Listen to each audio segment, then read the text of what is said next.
Well, good morning, everyone, and thank you for joining us. While we give everyone a moment to join, why don't you just jump in the chat and tell us where you're joining us from?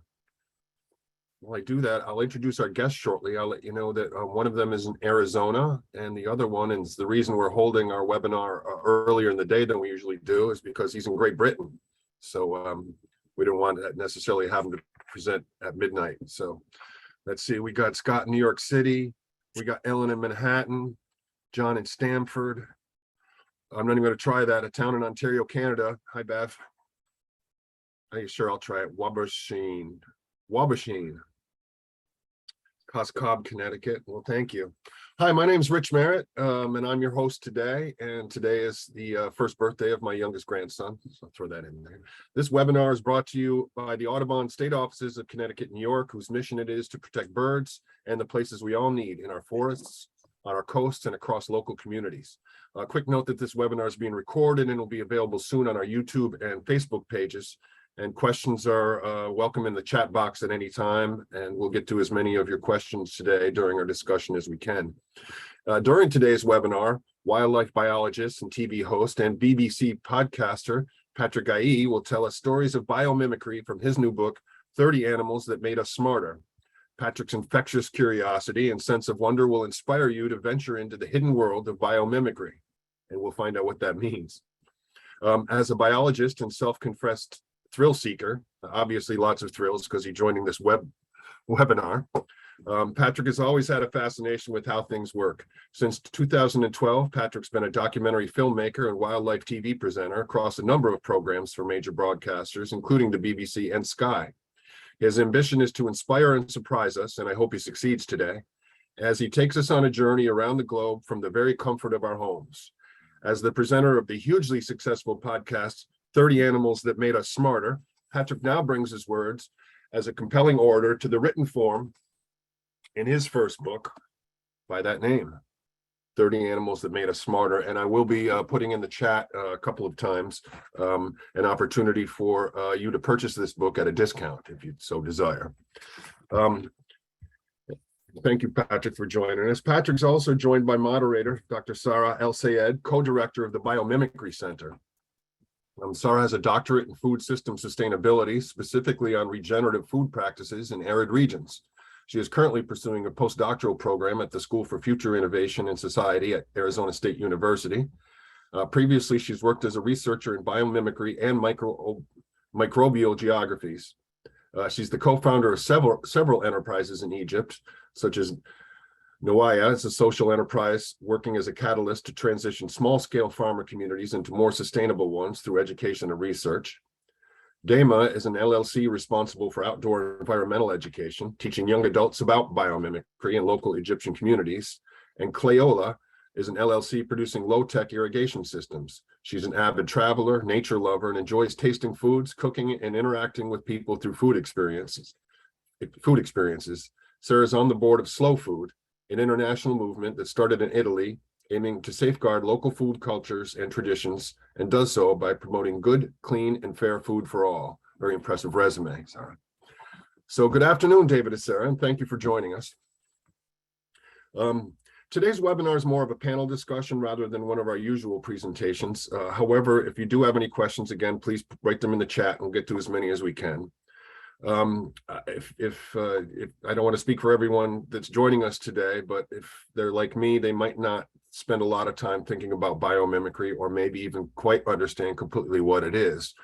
I think I intuit what biomimicry means just by the roots of the word, but to start things out, Patrick, why don't you tell us what biomimicry is and what it means to you? Yeah, for sure, Rich. Well, first of all, I'd just like to say thank you to all your viewers. Thank you for having me. It's a pleasure to be talking to you from across the big old pond. So biomimicry. For me, biomimicry, I guess it does exactly what it says on the tin, right? Bio meaning life and mimicry meaning to copy. So this is the field of study where we're looking towards nature and natural systems and trying to work out whether we can find any gems, any nuggets of inspiration or processes that we can then adapt, learn from, and add to our own ideas in order to come up with new solutions for different problems and challenges that we face in our modern day lives. So I guess can I give you an example of biomimicry that I think everybody would really kind of, hopefully that will click for everybody. Will that be right? Okay, so one of the earliest examples of biomimicry, one that people will connect to, is something that a lot of us use quite a lot, and actually probably used quite a lot when we're kids. There's a Swiss engineer. I forget his name now. George. Oh gosh, it's escaped me. Mestral. Swiss engineer. There we go. That's why Sarah's here. What was his last name? George Mestral. Mestral. There we go. So George Mestral, a Swiss engineer. He also happened to enjoy going hiking. And every time he'd go hiking, he'd come back with his dog. He and his dog, his pants and his dog would be covered in these seeds, these cocklebur seeds. And for most people, that would just be really annoying. It's like, okay, I might have to change the route that I'm going, or just like you just take them off in frustration. But being an engineer, his mind worked a bit differently. He was like, how does this work? So he decided to go through this whole process of looking under the microscope, kind of taking a detailed look at what was going on. And he realized that these seeds had these really tiny hooks on them, and they were able to hook onto the loops or hairs of his dog and on the fibers on his pants. And that, ladies and gentlemen, is how Velcro was invented. So for me, I think that's one of the most brilliant, most easily understandable examples of biomimicry, and something that everybody uses today. So yeah, that's what biomimicry is. And just to kind of continue, I think the reason why, for me, I find it so exciting is that when you think about it, life's been on this planet for somewhere in the region of 3.8 billion years, give or take a few million. And throughout that time, and then when we consider how long human beings have been on this planet, which is thousands of years, just a slither of that time frame. When you think about all the different adaptations and the evolutionary process that life has to undertake in order to survive, there are so many different strategies, adaptations that we can learn from. So for me, I like to look at it as Mother Nature's blueprints. And hopefully that's what we can do by tapping into biomimicry. We can tap into Mother Nature's blueprints. Wow, that's fascinating. Thank you for that. Sarah, why don't you tell us what one of your favorite examples of biomimicry is as we get started here? Oh, so hard. There's so many different ones, but maybe I'll mention one that is actually in Patrick's book. It's actually inspired by three birds, the owls, the penguin, but more specifically the kingfisher, which inspired the restructure actually of a train. So the Shinkansen train, or even sometimes called the bullet train, because the sonic sound that was creating, was a really fast train, but had some engineering challenges. And so by taking inspiration from these birds, especially the kingfisher, they actually restructured the shape of the tip of the train so that it actually does not create that boom, that sonic boom that it would do as it came out of a tunnel, because of the pressure that was being built up.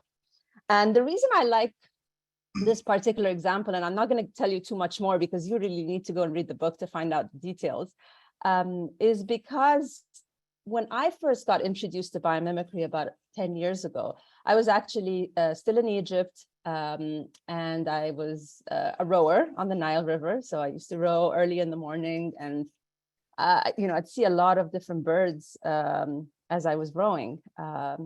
One of my favorites were the kingfishers. We have pied kingfishers and common kingfishers, and it just was really incredible. Other than the beauty of seeing them, just their mastery of how they hover and then they shoot themselves into the water. It's just incredible precision and mastery. But what was also exciting to me in watching them was also seeing the simple fisher folks that were in the area that were also creating their own kingfisher-like spears, and they were using those to catch their own fish. And so, it's always exciting to look at the natural world, and it's just incredible to think that just from this observation, an engineer could come up with a change and innovation in a train, right? But enough about me. I'm not here to talk about me. Let's get to know you a little bit more, Patrick. So you're a wildlife presenter and you've traveled, all over the world, and you bring viewers to nature, close to nature. I'm sure you've seen a huge range of animals and animal behaviors and lives. And I'm just curious to know, like, what brought your focus into biomimicry in the first place? Like, how did you get fascinated about this topic? Not a lot of people in this field are actually focusing in on biomimicry. Yeah, I mean, that's a good question. And I've been trying to get to the root of it for some time now. I would say that prior to writing the book and doing the podcast and filming the show Evolve, I had done a TEDx talk in Bristol. And I remember trying to think of, I wanted to do a talk that really, that surprised people. I love surprising people and taking people on a journey and allowing them to kind of wonder, ooh, what are the possibilities, to be the audience's curious friend. So it actually started, there were two stories, which I don't think I've actually shared with you guys. So bear with me here. I'll give you the two stories that really stuck with me. The first one was from when I was studying at university. So I studied for a degree in cancer biology is the actual name, but it's the broader field is molecular biology and cellular biology. And I remember in one of the lectures that we were covering, we were looking at something called Rous sarcoma virus.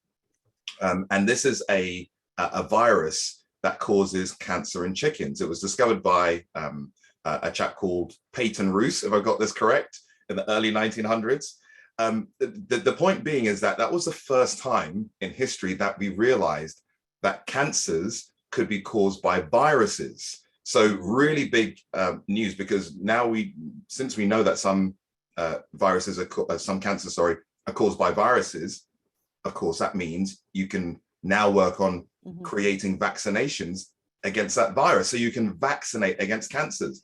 So for me, I thought that was really interesting. And the fact that we had found out this piece of information from Peyton Rous's research on chickens. So it's I wouldn't say that's a direct and true representation of biomimicry, but that was my inspiration for my TEDx talk. And I called the TEDx talk, How the Chicken Cured Cancer. I thought it was quite a catchy title because it makes people go, what are you talking about? So that was kind of one of a piece of inspiration. And from there, I then started building on different topics to do with biomimicry. And one that I had known of was, of course, shark skin technology. I believe it was in the 2008 Olympics where we had many of the athletes or the swimmers had these new suits, which effectively mimicked the dermal denticles of shark skin. So these dermal denticles on sharks are essentially really tiny, tiny scales. And they effectively channel the water in such a way that it just flows very smoothly. It also acts to prevent bacteria from sticking onto the surface of their skin. But that's another story. We can go into that if you like. But that was another story that I recall hearing about in the news. So I was like, okay, let me add that to my TEDx talk. And that's when I discovered that it wasn't just swimsuits, but it was also the fact that shark skin has this fantastic antimicrobial property in that because of these nano ridges on the dermal denticles, it prevents bacteria from sticking onto the surface of the sharks, which is why they're so smooth when you compare them to animals like whales, which are slow moving creatures, don't have the dermal denticles. And you can see they have lots of what we call biofouling, lots of algae, lots of microorganisms, barnacles growing all over their bodies. So those were the two stories that really caught my attention from my studies, Peyton Rous's research, and then also the shark skin technology. Those two were really what caught my attention. And then when I realized that actually this is part of a much bigger, broader science, well then, that was me hooked, really. Hooked. Yeah. And it's funny, as far as I know, the swimsuit was actually discontinued because it was giving too much advantage to the swimmers. It was so good. They actually had to cancel it. Sorry, technology, you're cancelled. You're cancelled, yeah. Well, for myself, I was introduced to biomimicry when I actually signed up for the program that, Janine Benyus's organization. So Janine Benyus is kind of like the name that is associated with biomimicry because of the book she published in the late 90s. And so her organization then, Biomimicry Guild, today called Biomimicry 3.8, 3.8 being 3.8 billion years of evolution, was actually offering these courses, these master's programs. And so even though my experience was probably not as thrilling as your journeys and some of the places that you have gone in the natural world and the scientists that you've met, but I had a fair share. We got to go to 6 diverse ecosystems taught by incredible naturalists and biomimics in those different places.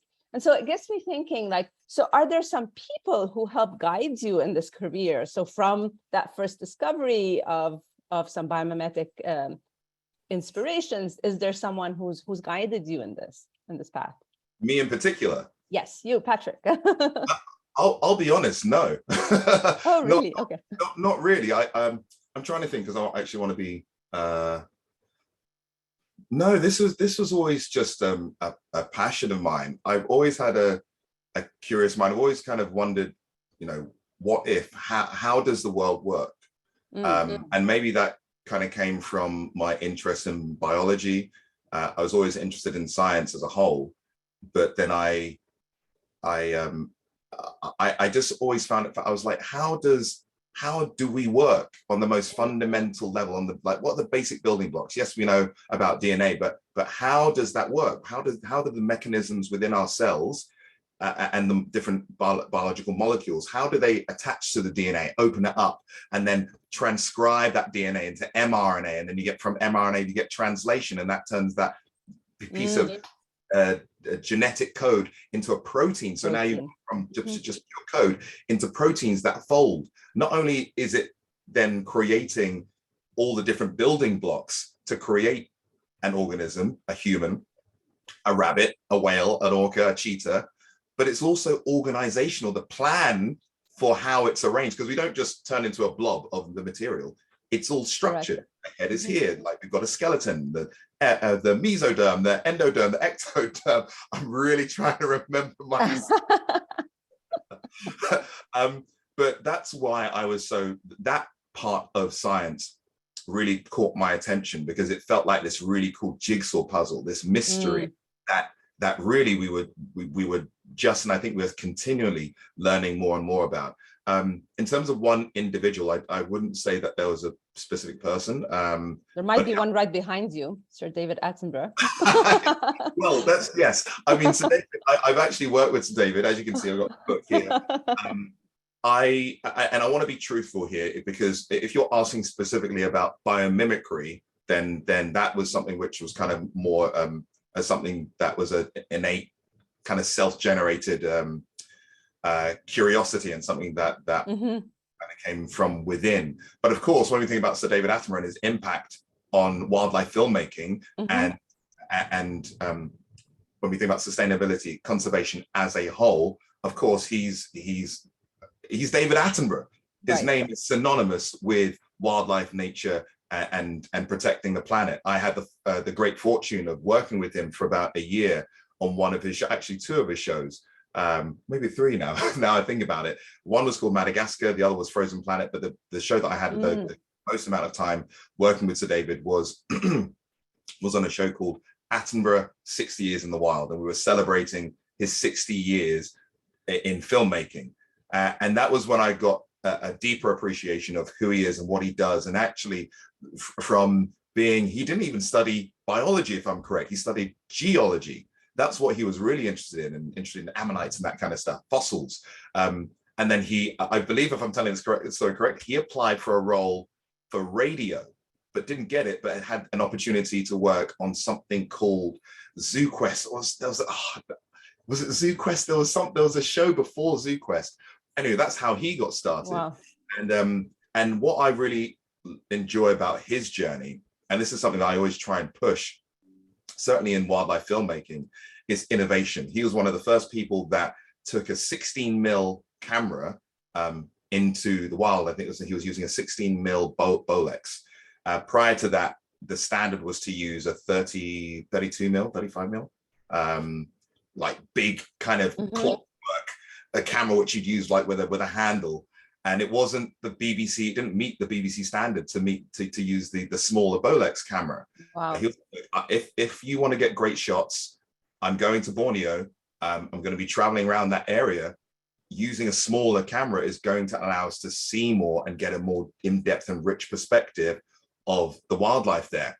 And he managed to win the case, and he came back with such great footage that then kickstarted, I believe, the whole Zoo Quest series and his career. So he's always been on the forefront, or at least working with producers and directors to be at the forefront of colored TV. He was the one that I believe brought that into the UK when he was the commissioner of BBC Two, all the way to slow-mo and finding ways of making plants seem like they're alive. How do we see and witness the life of plants?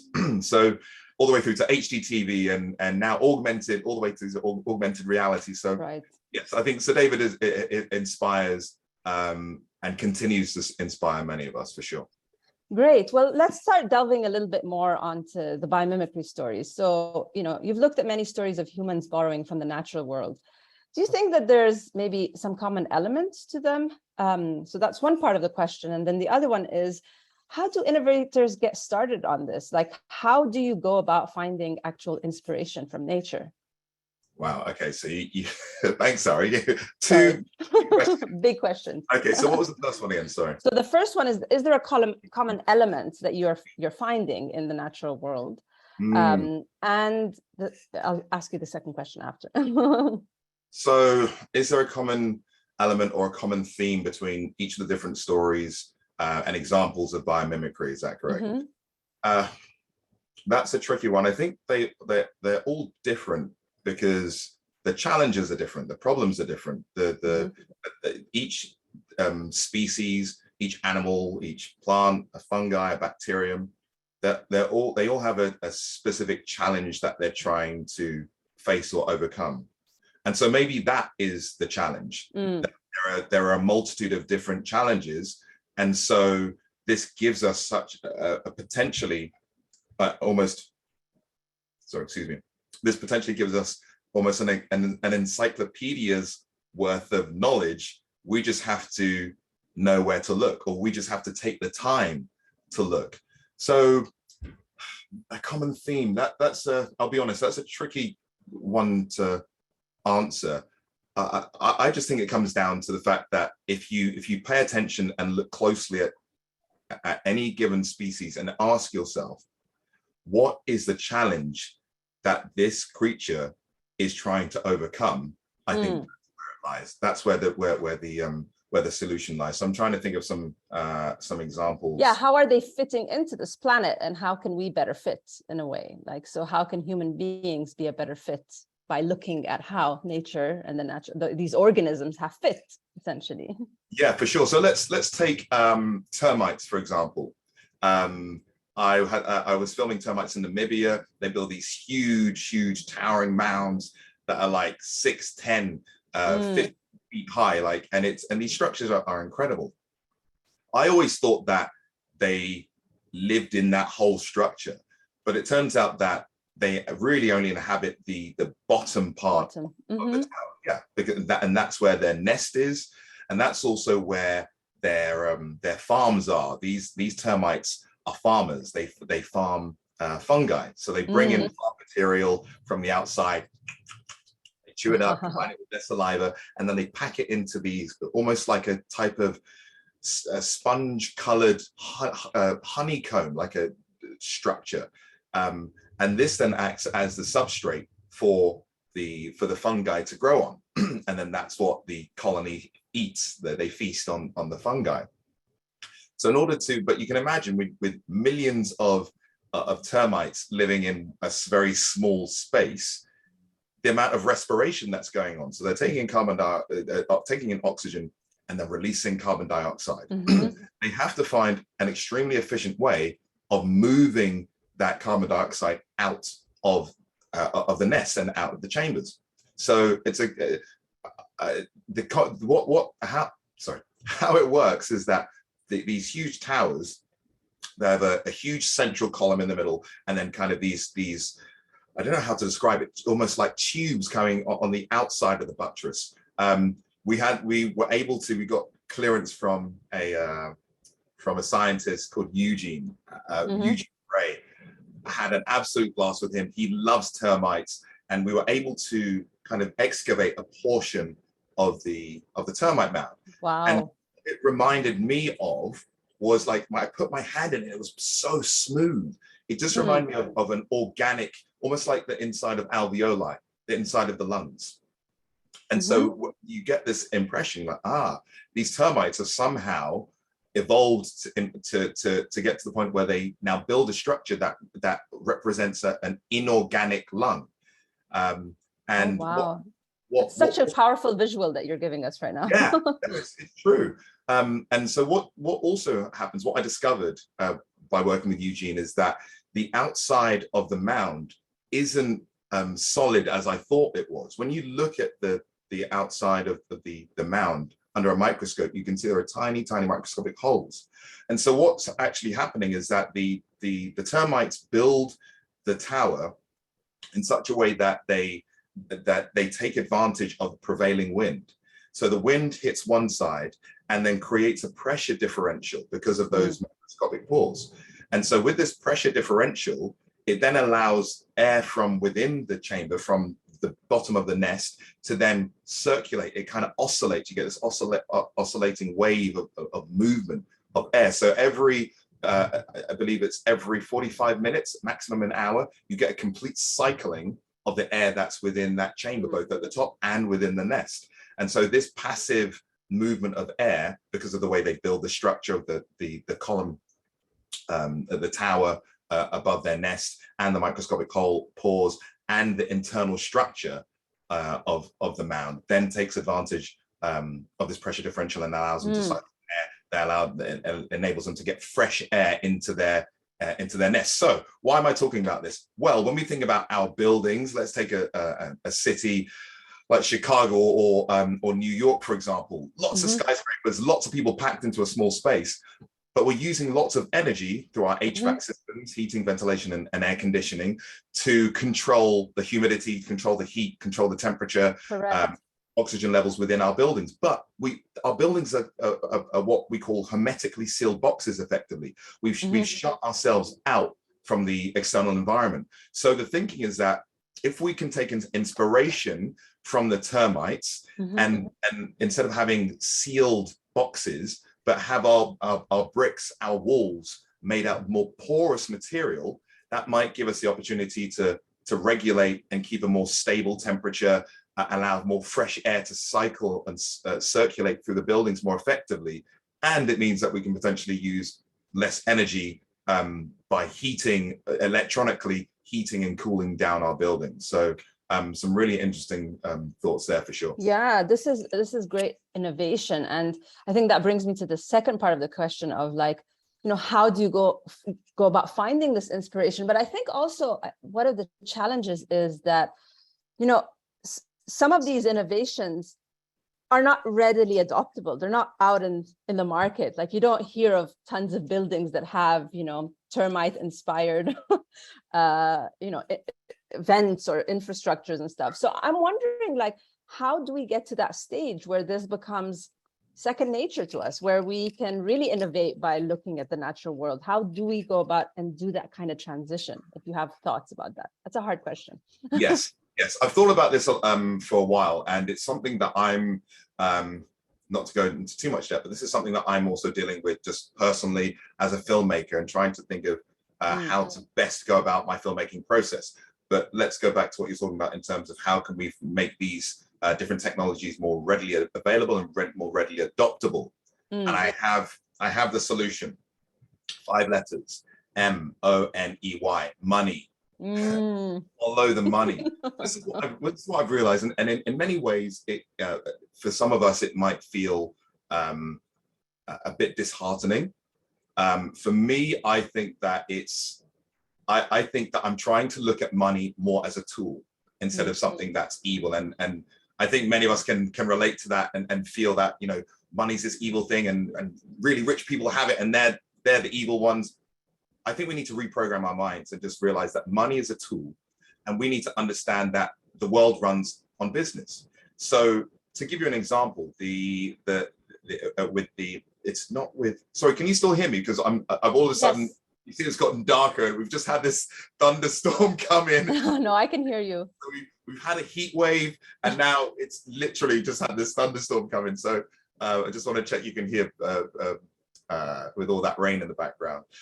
But if we're okay, I'll continue. So there's an example of where there's a group of researchers based in Namibia, and they're looking to use fungi as mushrooms essentially as a form of building blocks. So the process that they went through is that they gather this substrate of dead plant matter. They pasteurize it, so they put it into like a vat where there's lots of heat and pressure, steam, that then kills any latent or existing bacteria inside those bags, that substrate. Then they inoculate the bags with spores, and then they leave them, they grow, these mushrooms just burst out. Imagine like the scene from Alien, but they just burst out like that.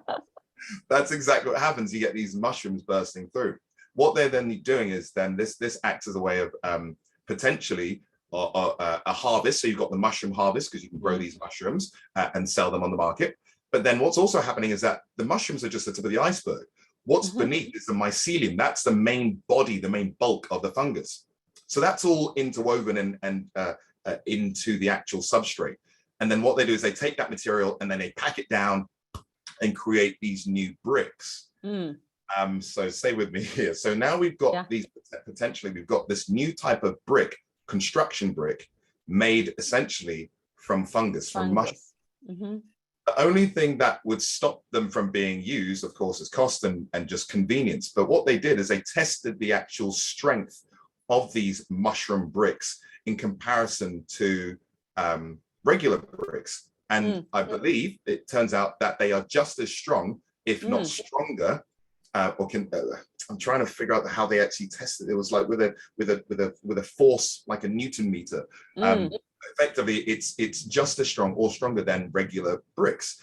So if it's cheaper to produce and it's stronger and would withstand, greater impact, now we're creating a product that, from a financial standpoint, if I'm in construction and that's cheaper and it's stronger, then and it's a more porous material, which means I'm going to spend less on my HVAC bills. So now my building becomes more efficient. That for me is really exciting and potentially lucrative as someone who's in the construction business. So I think that's where we have to really demonstrate the value of some of these innovations so that they can be taken up more readily. And correct me if I'm wrong, it would also probably do the opposite than releasing carbon, which is what usual bricks are like. You're releasing carbon and carbon dioxide in the atmosphere. So in a way, this is also helping mitigate climate change, right? 100%, because as you're saying, I believe concrete has the kind of leaches carbon dioxide into the atmosphere. So yeah, perfect point made there.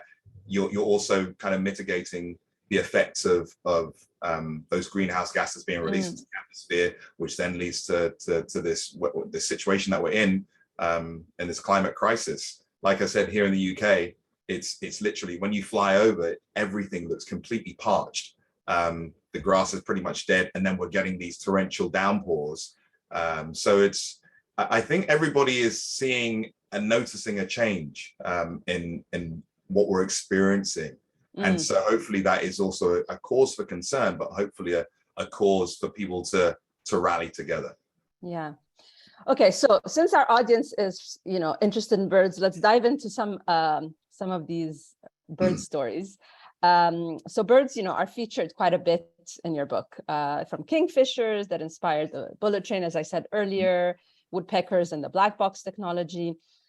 I spoke about how I first got interested in biomimicry through the birds on the Nile River, looking at pied kingfishers, purple gallinules. And what was interesting for me was just like how they had this ability to survive this really harsh Cairo environment. Like it's one of the most populated and polluted cities, and they were thriving.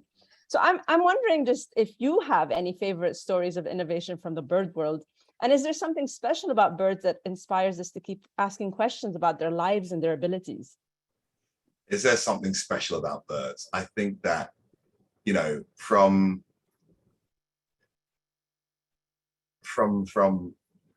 like centuries, I'm sure for the first time human beings ever saw birds, flying animals, it was just wow. Even when kids see birds from a young age, it's always like one of those first dreams, right? I wish I could fly like a bird or like an eagle. And so I think that there's always going to be this fascination with creatures in general that fly, even from flying squirrels, which don't technically fly, they glide, through to bats, which are masters, expert flyers. I would say that actually they're potentially even better at maneuvering than birds, because they're able to control, they've got far more dynamic control, because that whole wing has basically a hand, which they can manipulate that airflow with. But yeah, of course, birds are a huge inspiration when we think about biomimicry. One of the examples that I looked into was I had the opportunity to go down to one of the Airbus facilities in Filton, that's in the southwest of England, and they are developing a new type of plane. Now get this, that has hinged wings. And like, sorry, when you look at this thing, it looks so weird. Imagine a normal plane, but then it has like an elbow, it like can move. Wow. So the theory is that when the plane takes off, it has the wings locked, and because it's got a greater surface area, it's more efficient at flying. So very similar to the albatross's wing, very long for its body, so you get more lift. But then it has the hinged wings for two reasons. One, so that it can kind of maneuver when it's on the ground a little bit more easily. But crucially, it's to try and help combat the effects of turbulence. Now, for a lot of people that fly, turbulence is like a huge thing. Right. It's pretty nervous. I've flown so much now. I'm just like, I just pretend I'm on a roller coaster ride. I wish I could do that. But for many people, it's quite serious, and you can see people tense up and they get really scared, they get really worried. So the theory is that you can have these planes with these hinged wings, and so then when you hit turbulence, you can unlock the wing such that it kind of then the ends can be buffeted, but you still stay stable. So it allows you to kind of, it's almost like a suspension in the air. Wow. Looking at the albatross, which has this ability to almost kind of lock its elbow, lock its arm in place without using any energy. And that's how it's able to stay aloft for so long, because it's not using any energy when it keeps its arm out. Whereas for you and I, if we were to keep our arm out like this, right, within a minute, I'm going to be feeling it. A maximum 5 minutes, I'm going to be like, my muscles, my deltoids are going to be aching, and I'm going to have to put my arms down.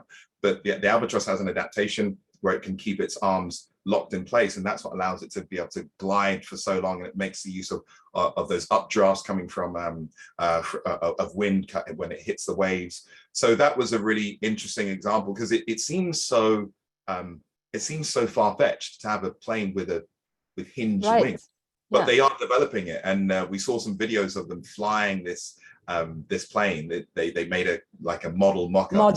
Okay, yeah. I was going to ask, were you in one of those? No. I wasn't. No, I was not. I was not. I wasn't a fighter jet, but that's another story. No, I'm actually interested in that one. I'll come back to that in a minute. Yeah, for sure. But yeah, that was one of the examples that we looked at, and I found quite surprising. But the fact that Airbus they're pouring in money and research into this, so it's very interesting to see big corporations actually taking this seriously and trying to use that as a form of innovation. One example for me that is not necessarily from birds, it's kind of a crossover. It's actually to a story to do with spiders.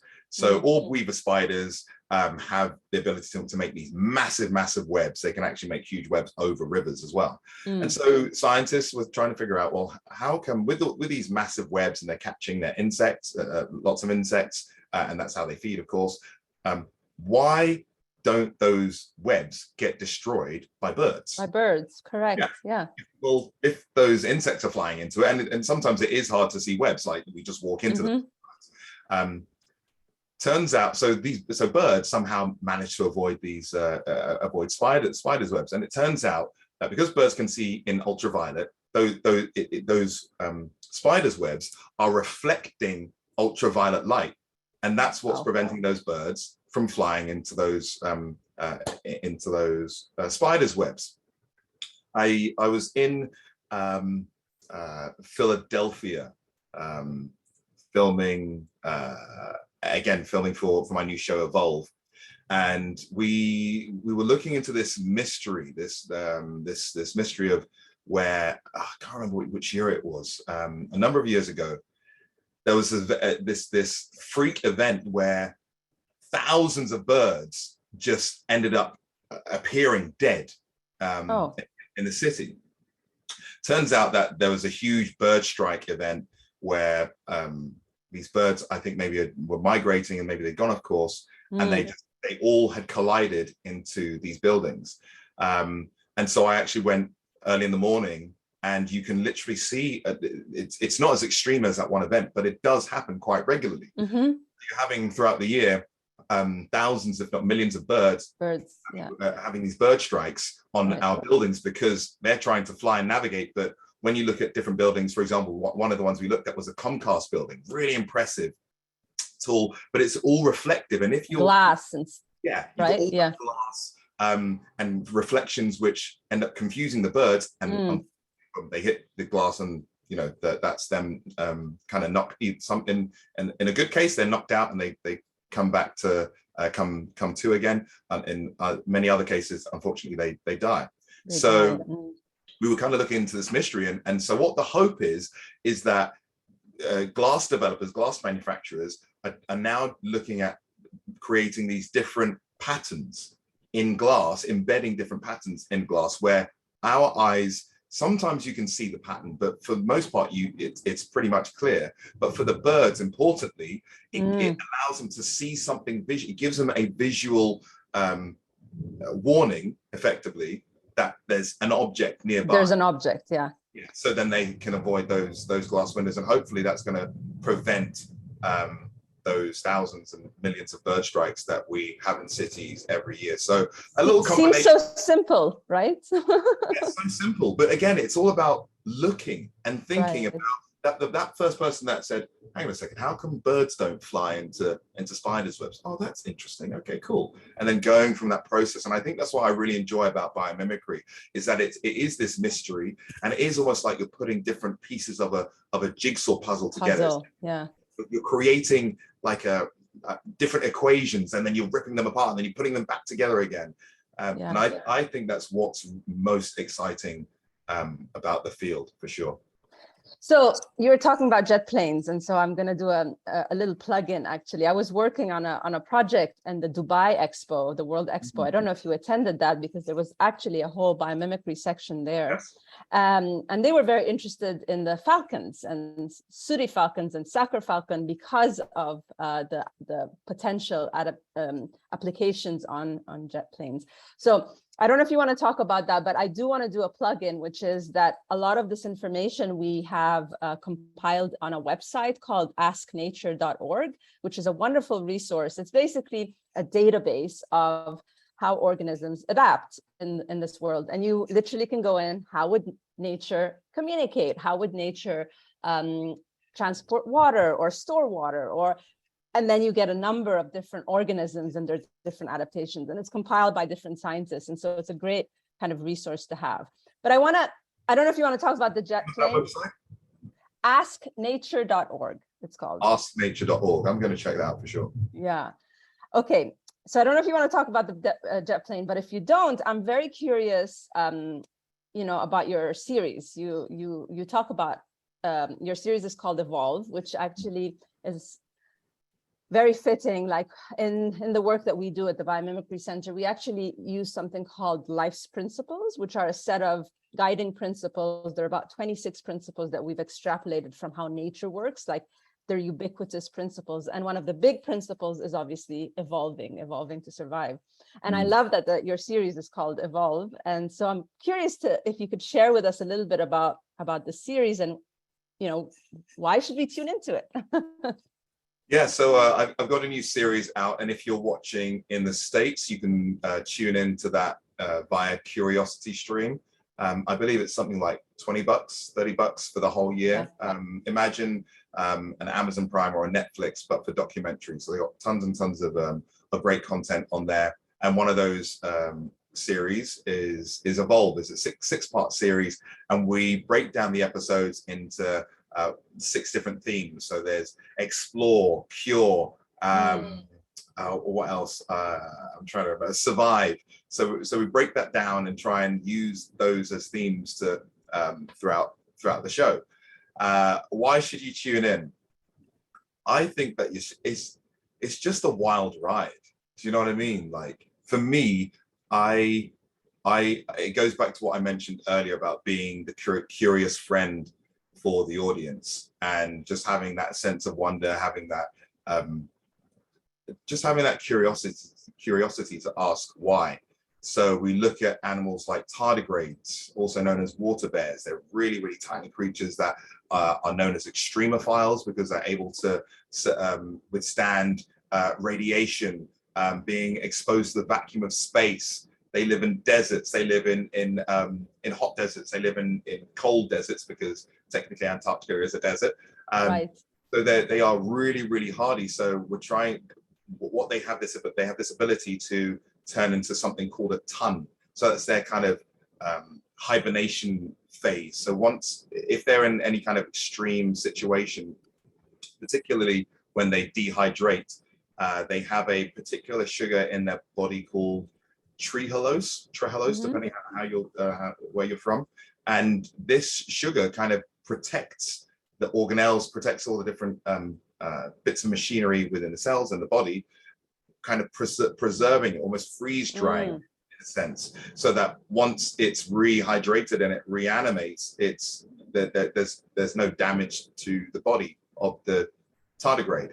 So scientists are really interested in this from a point of like, when we think about how we can preserve things like vaccines, for example, because many vaccines are temperature sensitive. Right. So if you can use trehalose to almost freeze dry, it's not a freeze drying process, but if you can kind of preserve it in that way, then you can transport vaccines around the world. And then when it's needed, you can add the right amount of solution, saline or water, whatever that may be. And then you can use that vaccine. Before I continue, can you still hear me? Because this rain's getting, okay, great. Yeah, that's quite an innovation. Show you this rain. Go again, sorry. No, I was saying that's quite an important innovation for sure. Yes, yeah, definitely. So what about the rest of the series? So we're talking about this jet fighter. Why are we talking about jet fighters? So this was an inspiration from one of the tallest, but not the tallest animal on the planet, giraffes. And so when you think about a giraffe and the challenges of this animal, this huge neck, and it's got this, the challenge for the giraffe is that it has to be able to pump blood all the way up about 6 feet from where its heart is, right, up to its brain at the top of its head. But then it's also got the opposite problem where when it bends down, right, all this pressure, right, and going towards its neck. Luckily for the giraffe, it's got a system of different valves within its veins and arteries, which enables it to regulate its blood flow more effectively. It also has really, really tight skin around its legs, which again helps that blood flow, keeps the blood flow in the main part of the body, and then that can go up to the head as well. So when we think about fighter pilots, one of the things that they experience, whether they're talking about fighter pilots and even astronauts, one of the main issues with traveling really fast and traveling in these different vehicles, whether it's a jet fighter, whether it's a rocket or a spaceship, is that you're likely to experience extremely high G-forces. G-forces are experienced when you move very quickly in one direction, then your center of gravity moves off. And so let's think about when you're on a roller coaster ride. And you do that loop, right? You're going along and then oof, it goes round and round and you feel like the pressure of your body starts sinking into your seat. Right. Yeah, that's the G-force. And so that's all good and well and fun if you're on a roller coaster ride. But if you're piloting a jet fighter, then you don't want that to happen. Why don't you want that to happen? Because the G-forces you experience can be really extreme because you're going very fast and pulling really extreme maneuvers, that the blood from your head starts to drain away, starts to go into your thorax and goes towards your legs. So if you don't do anything, you're going to end up passing out. So one of the techniques that you use, you can actually tense your legs and try and force the blood from your legs into your thorax, into your chest, and just tense your muscles to try and keep that blood in your head so you don't pass out. There's a certain limit, a threshold that you can reach. I think it's around about 4 Gs. But with the G suits that they use, which are inspired by giraffes, in fact, there's a new range that they're developing, which again is inspired by giraffes. You're able, they work by compressing your legs using air. So that forces, again, prevents blood from going into your legs because it's restricting those veins and arteries, restricting the flow of blood, which then allows you to withstand greater G forces. So I had the opportunity to do that, flying with my captain at the time was Chip, and he really put me through my paces. Wow. Yeah, this Albatross, I think it's funny enough, it's called an Albatross L-39. It's a Czech built plane, and he was pulling these maneuvers where we're doing like rolls and banks, and it was amazing because I'm like, it was a childhood dream of mine to be in a fighter jet. I've always been Top Gun, of course, was like one of my favorite movies, seeing those F-14 Tomcats and the maneuvers they can pull. I think the F-15 Eagle is one that the Blue Angels in the States use. Highly maneuverable, they go so fast. For me, that's like the epitome of excellence when we think about engineering. A vehicle that travels so fast and is highly maneuverable. So that was like a dream come true. Wow. But it was, you could, when he was pulling up on the stick and we were doing those barrel rolls, you could like, I could even feel like the weight of my actual heart was like everything was getting pushed into the seat. So it was a lot harder to stay conscious without the suit, and then we plugged the suit in, and all of a sudden it just became a lot easier. I actually found out once we touched back down on the ground that Chip was trying his best to make me pass out. Pass out? Oh God! He was, but he said he had to stop because he was getting close to passing out himself. So what happens is when that blood does drain out of your starts to drain away, what you notice is, first of all, your color vision goes. So it goes from color vision to black and white. So you can see everything, but all of a sudden it's like you're looking through a black and white TV. And then from the black and white TV, it's like you're looking through a telescope. So it starts to go like this. Everything starts to go black until you can't see anything. That's so terrifying. yeah, right. I didn't get to that. So I got to the black and white stage. Okay. And so I'm glad that Chip didn't push it any further. It was thrilling, to say the least. And when you watch the series, you'll see as soon as I get out, I'm like, woo, kiss the ground. I was like, wow. Oh, thank God, I'm safe and back down on the ground. But yeah, that's just one of many stories that we look into. We look at how scorpion venom is being used to help to help surgeons better excise, remove cancerous tissue during brain surgery. We look at what else? I'm trying to rack my brains now. I can't wait to see it.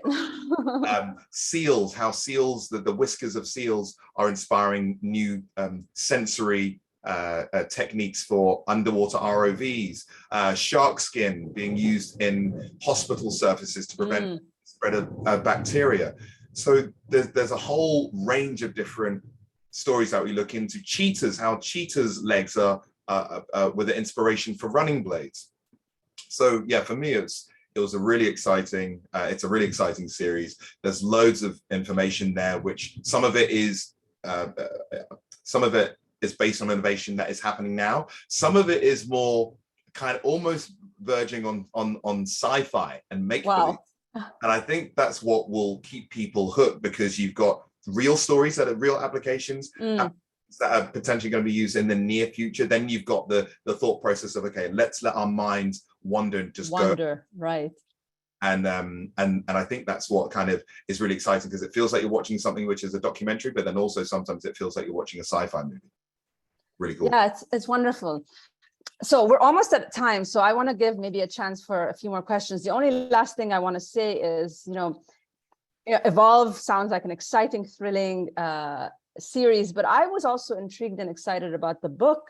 And one of the reasons that was exciting, other than your personal stories, was actually those incredibly beautiful illustrations that Lizzie Harper, I believe, worked with you on. If you want to, talk about, why you chose to work together, or how you went about this would be great. And then I'm going to pass it on to Rich to see if there's one or two questions you can take. Yeah, for sure. So I think Lizzie did a fantastic job in capturing what I had in my mind's eye for the book. It was our publishers that put us together, and she sent through some sketches to start with, and I was like, this is cool, this is great. And then I fed back on kind of what I saw in my mind. And remember, I mentioned Mother Nature's blueprints. That's what was kept on coming in my mind. Blueprints.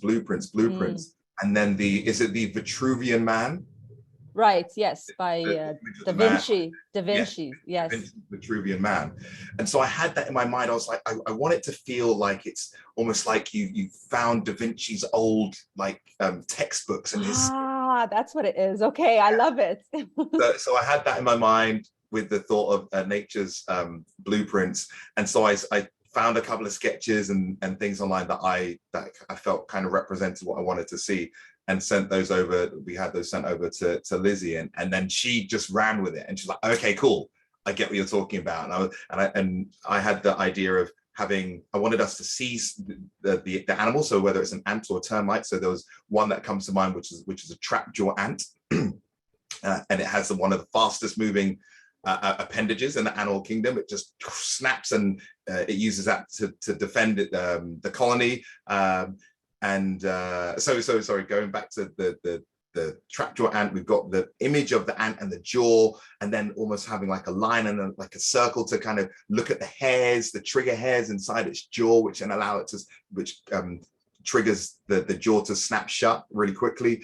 And then comparing that to these tiny robots, which are inspired by these tiny jumping robots inspired by the trapjaw ant. So I really wanted us to find a way to allow the audience's mind to go into that. And I think that Lizzie did a fantastic job with those illustrations, and hopefully the readers think so too. Really, really fun, really cool. I agree. I thank you so much for this chat, and I pass it on to Rich. Yeah, this has been so fascinating. We're going to need a part 2 of this webinar, I think. Personally, I need to find out how we can use biomimicry to probably make jetpacks commercially available and affordable, because I'm sick of riding around in a car like a pilgrim. But we'll wait till the next webinar for that, I think. There's been a number of questions in the chat. I just dropped some links in there. If we didn't get to your question and you have a burning question, please just email it to one of those emails, and we'll get it to Patrick or Sarah and make sure that your questions get answered. But there was a theme about one of the questions, and we probably just got about time for one more, about how biomimicry may have helped us through the climate issues and such, and how they might help us have created efficient renewable energy such as wind turbines. Now, I think I might know the answer to how you might answer that, because I read your book, because Ted also asked not a related question, but he asked if there's any biomimicry examples from sea creatures. So maybe there's that. Yeah, for sure. So there's one story in particular that I love, and it's to do with Professor Frank Fish, an appropriate name. He, because of time, I'll tell a quick story so then we can get to the other question. But essentially, he discovered he wanted to answer this question. When you look at the flippers of a humpback whale, it's got bumpy edges. The leading edge is bumpy, and he thought that he was like, what? Why is that? That doesn't seem to make sense when we think about aerodynamics and hydrodynamics. When we look at planes and boats, everything has a smooth leading edge. But it turns out that because of the way that humpbacks feed, they feed by bubble netting. So they will surround a shoal of fish, they'll go round and round, slowly releasing a stream of bubbles to create this curtain, this bubble net around the fish. And then what they do is they pivot, make a sharp pivot, and then go from underneath, and they just swallow this whole shoal of fish in one. And it's by having these bumpy leading edges that allows the flipper, the fin, or the wing, in essence, to have a lower stalling speed, so it can still move and do those maneuvers, and that's based on those bumpy leading edges.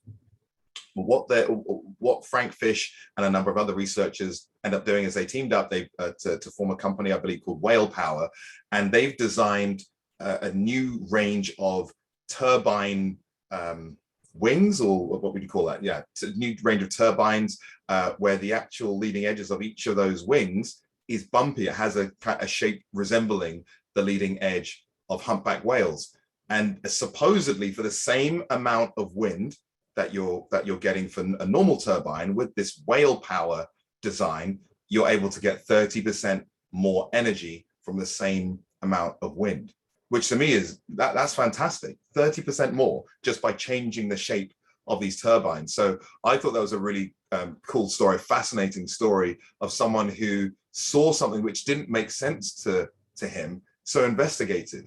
You know, I think that's what we need to do more. When something seems like it doesn't make sense, it probably does, but there's a reason why, and there's going to be some exciting ideas that come out of that. Thanks, Patrick. Unfortunately, that's all the time we have. This has been fascinating, and thanks, Patrick and Sarah, so much for joining us. I appreciate that greatly. Thanks, everyone, for joining us today. Our webinar series will continue next month on September 21st. We're still putting our schedule together, so look for that in your emails. We are scheduling a webinar on bird-friendly glass in buildings, which is a priority of Audubon's. I'm interested to hear how protecting birds from glass collisions might be inspired by these biomimicry principles when we have that. But thanks again, everyone, and thanks again to Patrick and Sarah so much. What a great morning. Thank you so much. It's been a pleasure. Take care, everyone. Thank you all. Bye-bye.